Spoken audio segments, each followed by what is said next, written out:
I am finally back with a new video. I have been procrastinating. Yeah, I have been busy with work, and if you guys don't know, I work in a China internet company. So previously I had to work kind of like 6 days a week because that's kind of like the norm here in China, right? 996 or so they say. And only recently my company kind of like abolished this whole working on weekends kind of thing. So I've gotten most of my weekends back, so I'm just getting back into this whole routine of creating YouTube videos. And a few weeks ago, I also went to Beijing for a work trip, so that has kept me busy.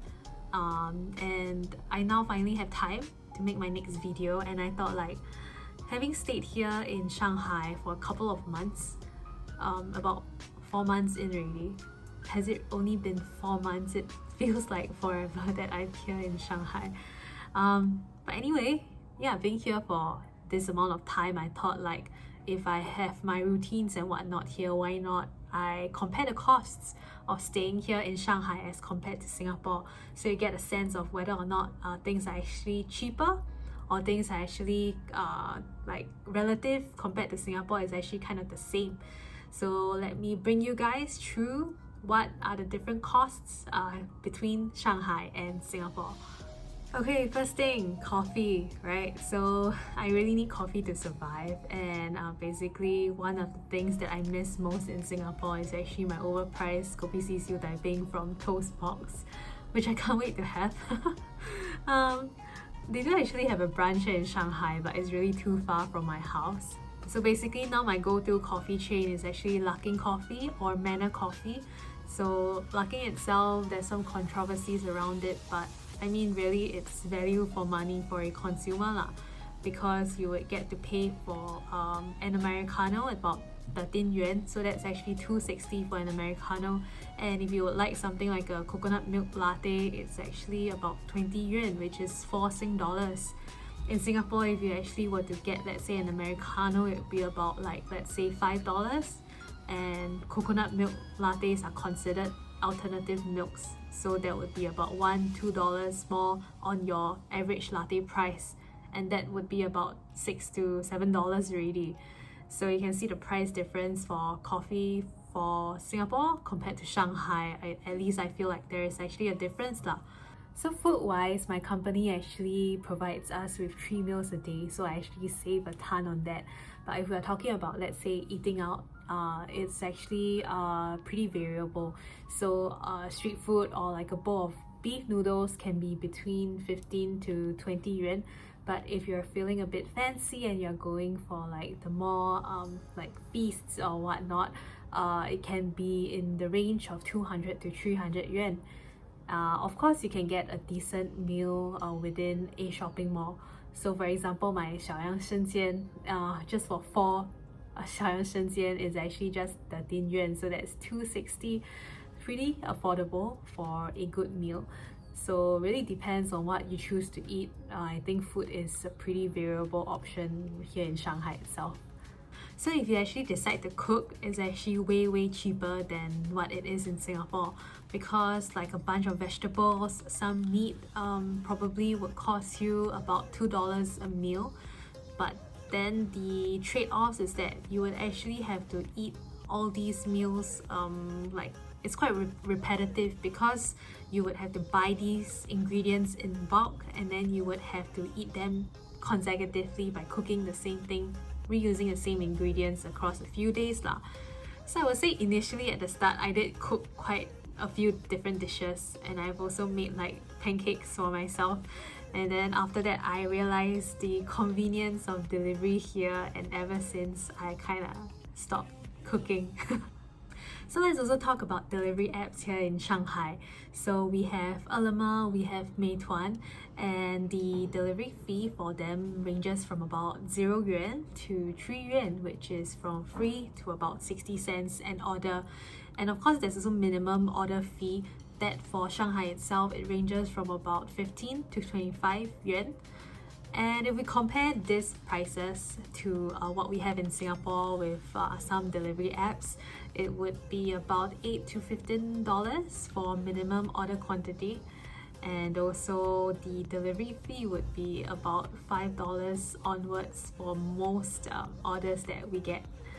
Yeah, so that's the price difference, at least for delivery. And I would say that delivery is really one of the biggest conveniences here in Shanghai. So let's also talk about transport. So if you were to take a train ride here in Shanghai, it would be about, let's say, 3 to 5 yuan. So that's for one-way commute, right? And then if it's the same for Singapore, if you were to take an MRT, I believe the average price would be about 177. So you can see that there is that price difference for the MRT rides itself. And then if we talk about bus rides here are between 1 to 2 yuan, so that's 20 to 40 cents. And then in Singapore itself, I believe the average price would be about 1 to 170 also. So as you can see, public transport is actually way cheaper than what you would have in Singapore itself. So I ride a bike to work almost every day in my commute, as long as it's not raining. And this bike is bought on Carousell, which is Singapore's #1 buying and selling app. So what happens is that I can save a ton because of this bike on my commute itself, and I can also bring that bike back to Singapore next time, right? Good deal. Please check out carousell.com right now. So anyway, if you don't own a bike, it's okay because there's a lot of bikes on the streets for you to rent from. So actually China has 4 big inventions of the recent century or whatnot, and bike sharing is one of them, alongside high-speed rail, mobile payments, and also e-commerce. So if you were to actually go onto the streets of China, in a lot of cities, you would see a lot of bike sharing bicycles around the streets, and then you can just rent them. And it's relatively cheap also, because for, let's say, a 30 minutes ride, it's about 2 to 5 yuan. So I mean, no worries if you don't have a bike, you can basically just get one of these for your everyday commute. So if I were to take a TT to and fro work, which is the equivalent of Grab in Singapore, it's about 3 to 4 Sing dollars for a 10 to 15 minute ride. So that's actually relatively cheaper as what we would get in Singapore. So for rent itself, I've actually made a separate video about how much it costs to rent an apartment here in Shanghai. So at least for Shanghai itself, if you want to rent an apartment, it can cost anywhere from between 2,000 yuan for a shared room up to maybe, let's say, 5,000 yuan if you want to own your own apartment. And from what I've heard, in Singapore's case, if you actually want to rent a apartment or a bedroom, it can cost about like 700 Sing onwards. So there is that difference in price, just depending on how good of a condition you would want to live in. I also went to watch a movie here in Shanghai, and it costs me about 37 yuan. So that's about 8 Sing dollars, which is a bit cheaper than Singapore. So I got my movie ticket. So just now I was trying to buy my tickets online, and then I couldn't because I am not a local, and then I couldn't get past the identification part. So what happened was that the service staff asked me to buy the tickets through her phone, and then she could help me buy, because if I bought at the counter, it's actually more expensive. So after I got her help to get me the ticket, it is actually the same price as Ping, but because she's a service staff, she actually gets 10 renminbi off. But then she still charged me the same price anyway, so I guess she earned a commission of 10 renminbi.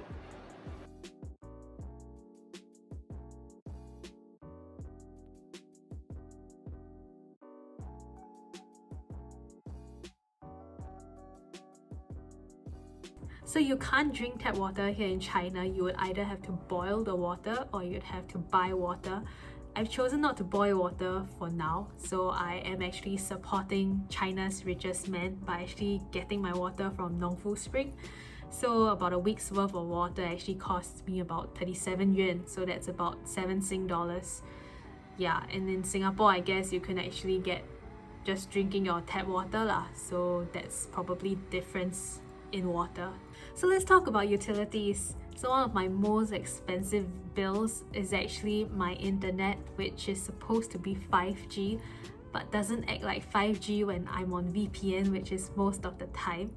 So that's actually 200 yuan a month, which is actually 40 Sing a month, which I don't know why I'm still paying, but I've already paid for a year, so I can't back out on that. Phone bills wise, I pay about 50 yuan a month, so that's about $10. Yep, nothing much there. So if we talk about shopping, right, I mean, you have your usual orchard-like streets here in Shanghai itself, but of course, e-commerce itself with Taobao, with Pinduoduo, you can actually buy so many things at ridiculously low prices. I personally don't shop much, but of course, when you scroll through Taobao, Pinduoduo, you can actually get a lot of great deals, which are like at least half the price of what you would get in Singapore itself. So if you have not heard of Pinduoduo, Pinduoduo is actually a group buy app where you actually get to make that same purchase for that same item with a lot of other people, and because of economies of scale, it actually drives the cost down. So Pinduoduo is actually a bit cheaper than what you would have in Taobao, but I personally don't shop a lot on Pinduoduo because I'm quite wary about the quality of items that I get. So most of the things that I bought from Pinduoduo are basically disposables, like toilet paper or like disposable masks. So those things I can accept if the quality isn't so good lah. If we are talking about same-day pickup services, this is something that I've had a need for ever since I came to Shanghai, is that I have to send documents or gifts to people within 1 or 2 days. So for that service, it's about 20 to 30 yuan, which is run by SF Express, which is the equivalent of what we have in Singapore, which is SingPost. And then back here in Singapore, if you were to get same-day delivery services, it's actually $10 onwards. So this is actually one of the more convenient or cheaper options that I find as compared to Singapore itself. So that's it for living costs between Shanghai and Singapore. What do you think? At least for me, I think that some things are actually cheaper, for example, public transport, but some things when you compare as a whole, it's actually comparable to Singapore, because like most of us would stay in Singapore without having to pay rent, but if you were actually to come out, I think rent actually takes up a significant chunk of your living expenses. So if you have any other thoughts, feel free to leave them down in the comments below, and I'll just see you in the next video. Bye!